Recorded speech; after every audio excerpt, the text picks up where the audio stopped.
really pleased to be here to join you all at this special anniversary dinner.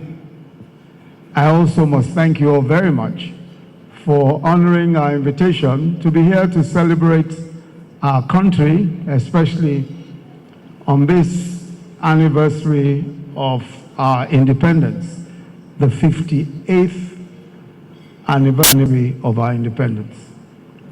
I am 61 years old this year, and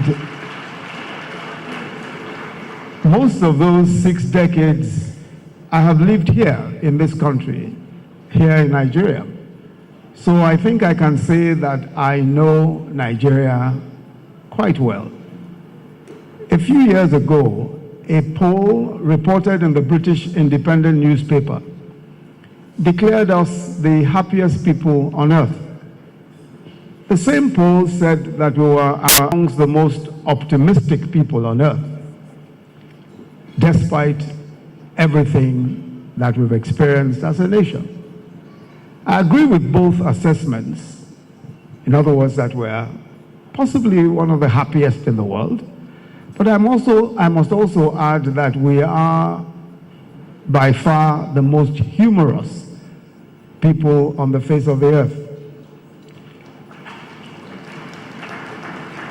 Well, if you don't agree with me, because I see from your unenthusiastic clapping that you may not so agree, but I can tell you so many reasons why we are the most humorous. A few months ago, an important Nigerian politician who was on his way to a trial in a court said that he was abducted. And after he escaped from his abductors, he remained hiding on a tree for 11 hours. Now, the most interesting part of that story is that many people online, in particular on the internet, started to tell different stories of different birds and how long those birds could remain perched on a tree. All these were the Nigerian contributions to that story. Yet another very important politician insists and still insists that the most important attribute for leadership is dancing. And boy, could he dance. And for those who think that that's ridiculous, at least 200,000 people voted for him in a particular election. When I served as Attorney General, as advisor to the Attorney General of the Federation in between 1987 and 1992, I had a driver who was always broke, but he was so optimistic. He had 14 children, while I, his boss, had only one at that time, had only one child. And I asked him, why do you just keep having so many children? Of course, he had more than one wife. He said to me in Yoruba, I won't repeat it to you, I'll just tell you what he said. He said, I don't know which of them can become president of Nigeria. So the more I have, the better my chances. How optimistic can you be? Only a Nigerian can be that optimistic. Only a Nigerian. Wherever we're from, whatever part of this great country we're from, whether we're from the north, the south, southeast, wherever, we have the same DNA, the same DNA. We love our country, and this may not always be obvious, but you try insulting Nigeria if you're a foreigner, and you will see how fierce and angry our reaction can be. A Nigerian can say the same thing. The same thing, but if you're a foreigner, don't try. We love our food, we love our clothes, we love our merrymaking, we love to be successful, we love success, we're resilient, we're fair-minded. Nigerians always fight for the underdog. We believe in justice and the rule of law. even though our system can do much better. But we are by far one of the smartest and perhaps the most talented people on earth. And I don't say that lightly.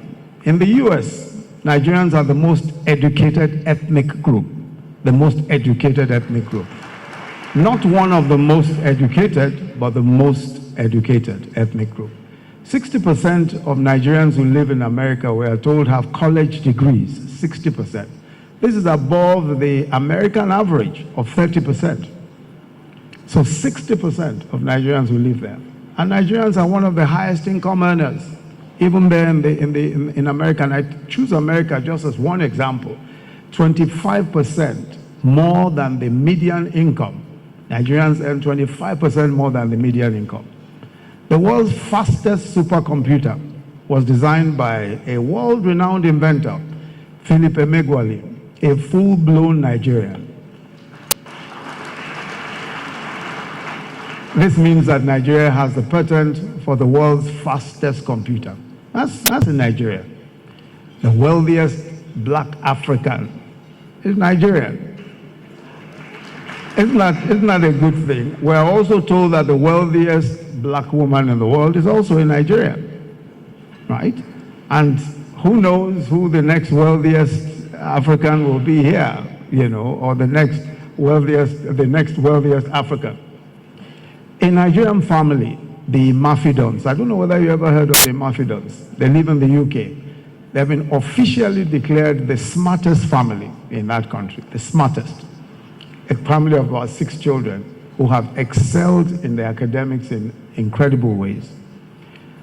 The designer of that famous car, the Chevrolet Volt, is a guy called Jelani Aliyu. He now works for the Nigerian government. Super talented Nigerian from Sokoto State. And for those who think that we're only giants in technology and business, Anthony Joshua is the world's best heavyweight boxer. For those who watch boxing. Everybody is dancing to Nigerian music, and our traditional attires, especially our women's attires and headgears, have conquered Africa. Even our male attire, there's just something about that Nigerian swag. You know, there's something about it. There's something about it. Let's face it. You know, there's something about it.